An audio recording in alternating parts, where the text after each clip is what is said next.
Yo, what's good YouTube? In today's video, I got y'all the new top 5 meta loadouts you guys should be using. So if you enjoyed today's video, let's break 200 likes. Make sure y'all subscribe, those notifications turned on, and let's get into it. All right, so for our first gun up here today, I want to give you guys a build for the Jackal PDW. This is essentially like your #1 SMG that you guys should be using. This thing is absolutely incredible. And there's a variety of ways you can build it, so I'll give you a couple of those different ways that I personally like to run. So first thing, magazine. One thing that does not change is running an extended mag 2 on this thing. You always should be running that. I've seen some people try to go for extended mag 1. I personally have done that, but I just feel like extended mag 2 is so much more beneficial. You do run out of ammo a little bit too quick with only 40 rounds in the mag, so I'd say always to go for extended mag 2. After that, in the underbarrel section, one thing I like to actually run on this is the vertical foregrip. The reason being is that the vertical just seems like it stabilizes it out enough so that when I'm running it with a relatively high mobility build, I'm able to hit my shots. And that's what I've been running in my gameplays, so I'd suggest for you guys to do this. But like I said, I'll show you guys some other ways to run it. Barrel, what you always should be running is going to be the long barrel, and this is just because like increase your damage range out to the absolute max. You are going to be using this basically only up to maybe that 17, maybe to 20 meters. You're not going to be using it past that. Maybe past that is where you'd start finding that bullet velocity making a difference, but you're not going to be doing that. It also doesn't got the recoil pattern for that. Anyways, it's not a sniper sport. It is a true SMG at close range. Then we're going back here to the rear grip section, and something I've really been liking is the quick draw grip. This is what I've been running a lot, and it's honestly feeling fantastic. Like it really does feel good, so I've been liking that. Other option would be the ergonomic grip if you guys want to be just a little bit more well-rounded for your overall dive to fire, slide to fire, stuff like that. But this is what I've been liking recently. And lastly, in the stock section, what I like to do is run the infiltrator stock to give me that prime aim walking movement speed. I can ADS really quick, I can aim walk really fast, my recoil is going to be on point with that grip. So overall, I feel like this is a very well-rounded build. But if you guys want to switch this up a little bit, you can take off some of this stuff here and even run something like a Ranger foregrip, long barrel, along with a compensator, and then maybe something like a infiltrator or a balance stock. I see guys do that and they leave out the rear grip. So a couple different ways to run this. Pretty much all are going to be valid. Get help unlocking Dark Matter, Abyss, and Nebula camos in Black Ops 6 with Mitch Cactus. They're absolutely the biggest and most reliable in Call of Duty right now. Whether you want something across multiplayer, zombies, or Warzone, they're completely legitimate for all platforms. They're super trusted by the community, and you may have seen them all over YouTube, and that's for good reason. They'll unlock all your camos, augments, and more without needing to lift a finger. With over 17,000 reviews and thousands of personalized vouchers, they're the go-to for all things in Call of Duty. Use code CHUCK at checkout for 5% off. Next up is going to be a build here for the Kar 98K. This is still basically the best Rebirth sniper to run. It's just the most mobile. You have a great damage range. Honestly, like you really can't go wrong when using the Kar 98K on Rebirth Island. So we're going to go here to the optic section, as this thing does not have an optic, and we're basically going to scroll all the way down here. There's a couple options in here. So one being the SPX 6.6X. This is going to be a great option for you guys to run. The other one that's going to be that default Kar 98K look is going to be the Range Collar V3.4. So run basically whatever one between the Range Collar and the SPX that you want. I personally like the Range Collar a little bit more. It's what I feel more comfortable with, so I'm going to go for it. After that muzzle section, I want you guys to basically go slap on a suppressor that gives you that bullet velocity and damage range, aka the VT7 Spiritfire suppressor. Keep in mind that pretty much since that Black Ops 6 Warzone integration, since there's so many different options in here, as long as you just go to like the suppression tab and you find something that says bullet velocity and damage range, and maybe hit that RT button, your right trigger, toggle the stats, you can see what they actually do. Just make sure it actually does the same exact thing and choose one that you actually like. I'm just gonna go choose the VT7 Spiritfire because they all do essentially the same thing. Since you think about it, Black Ops 6 guns have maybe what, 2 suppressors and then maybe a couple compensators rather than like having 43 options. So they just kind of dumbed it all down. Barrel section, I want you guys to go and run the long barrel. This is going to be the move right here. The long barrel is indeed the best thing. You have to run this. Like this is a necessary way to build this thing out. So go ahead and slap that on there. Now we're gonna go to the stock, and I'm just gonna give you guys the option here to run the no stock. I personally really like running the no stock. It makes the gun feel just very fast. I mean, you are running it on Rebirth, right? So you can definitely go for the no stock, or if you want to, you can go in here to like maybe a sling and maybe run something like the tactical sling, which gives you sprint to fire aim walking speed, or just the target sling for aim down sight speed. Like that's perfectly acceptable too. or even going into the laser section and running like the SL Razorhawk laser light. So in place of the stock, you can run a laser or you can run that sling, but I'm just personally right now going to be going for the no stock. Lastly, what's non-negotiable is going to the ammunition tab, and you have to go throw on, it's not the high, is it the high velocity or the high grain rounds? It's the high velocity rounds. My bad, no, it's the high grains. You have to throw in the high grade rounds because this does push out your damage range, basically your one-shot kill potential. The reason I was going back and forth between is while the high velocity rounds get you a better, bullet velocity, you can see your damage at effective range is 58 meters versus the high grade rounds, it is 67. And that is your one-shot headshot range.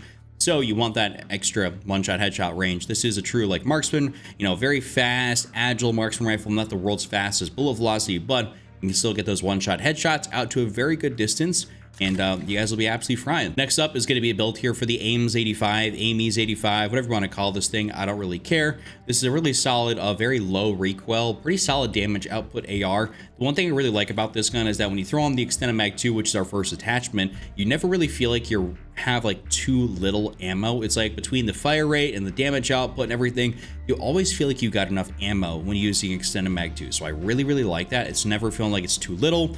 I enjoy having, just a nice sufficient amount. Underbarrel section, you guys want to go for the vertical foregrip. This is pretty standard. You use this on every single assault rifle, so go for that. Barrel, what I want you guys to go ahead and do here is run basically the reinforced barrel or the gain twist barrel.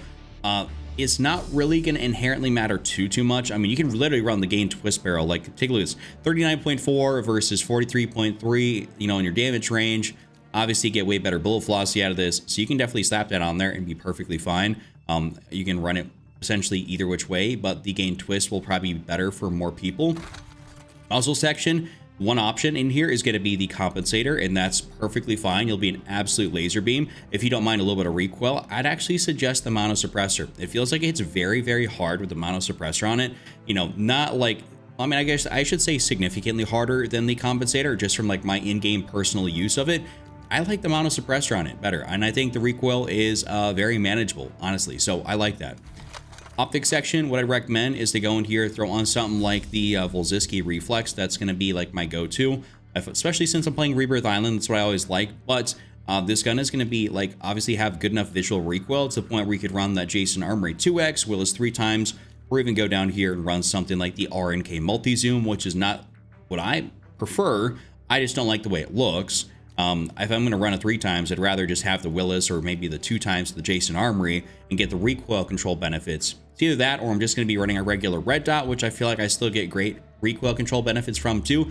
It's just a lower zoom, so it's easier to control. So stuff like that, run what you want, but overall, this right here, great build. Down the number 4 slot, I want to give you guys a build here for the LC10, as I know a lot of people still really enjoy this gun, primarily because it's got such little recoil. The damage is still really acceptable. It's just not like it's the fastest in comparison to like maybe the Jackal or the Compact at super close range. So it's still a very good option. It's just not like as dominant as it used to be. So magazine, I'd recommend going for extended mag 2. You guys should be running this. Rear grip, I want you guys basically either to throw on the quick draw grip or the ergonomic grip. Kind of choose what works a little bit better for you. I've been experimenting around, and for this build in particular, I will choose the quick draw grip. In the stock section, 2 really great options being the infiltrator stock and the balance stock. It's just, I like to say personal preference, because like if you want something that's going to help you with your aim walking speed, then you should run the infiltrator stock. Like you can build a lot of SMGs out very similarly, versus if you want more all-around movement, then you'll run the balance stock. So I just go for the infiltrator. That's my preference. Outer barrel, you guys want to go for the Ranger foregrip. No reason to go for the vertical. This does not have recoil. You want to get a little extra movement out of this thing while controlling a recoil. Don't go for a vertical grip. Barrel section, I want you guys to throw in the long barrel here just to make this thing very simple. Push that to 14.7 meters. You don't feel that bullet velocity at the range you're going to be using this thing, so you might as well just keep it right there. I know some people like to try the reinforced barrel, whatever. I don't personally like that. Just go for the long barrel. Get your maximum damage range. Use it at the range it's effective, which is going to be an actual close range SMG. So that's right there, my full build. Now for a final option, something that's a little bit slept on is the FFAR. This is a really good AR. Like if you can actually manage to pull down on the stick a little bit, you'll be golden. So slap this thing on and run this on for, on Rebirth, You can even run it on Verdansk, technically speaking, but it's not going to be as good as something like a Kilo or an Ames or, you know, something else like that, right? So we're going to go in here, throw an extended mag 2. You guys always should be running that. Under barrel, you want to go for that vertical foregrip. Don't go down here for that G grip. I see some people mess with the G grip on this gun. Don't do that. It's not any better. Like, I'm telling you guys this right now, it's genuinely not. Barrel section, what you want to go for is if you're playing big map, you want to go for that gain twist. If you're playing, you know, Resurgence, go for the reinforced, because obviously there is a pretty big damage range discrepancy. I know some people on bigger map would forego some of that damage range just to be able to hit their shots better, because 1305 is great bullet velocity, right? Versus a reinforced barrel is only 1087, so pretty marginal difference. You can still use that on Verdansk, but I'd say if you're to be using the reinforced barrel, it is primed for Rebirth. That relative, like around 1100 bullet velocity and good damage range is like a Rebirth barrel. That's kind of like the general like rule of thumb. And like a gain twist barrel is probably going to be something you're going to be using on big map with maybe like an 8 attachment gun or something like that, so you can run a suppressor, maybe some recoil spring, stuff like that. So use whatever one you want. Muzzle section, I'd recommend the compensator here. I have ran the mono suppressor, and listen, I'll be honest with you guys, like, if you run this, you are going to be fighting the recoil the entire time you're using it. You will have aim assist obviously to help you, but you will be fighting recoil, and it's not going to be very good for long distance. That'd be a very medium range AR, but it's going to hit really hard and it'll be suppressed, so it's pretty cool. But I think for the mass majority out there, compensator is the move. In the optic section, I'd basically exclusively recommend a red dot. This is not a 2-3 times gun, in my opinion. Just want to throw in like a red dot of some sort. For me, the Volziski, obviously, and then go to the customize tab, slap on that blue dot from the Warzone thing, and you'll be good to go. That's my top 5. You guys enjoyed it? Give it a like, subscribe, check out this other video on screen, and I'll see you all next time.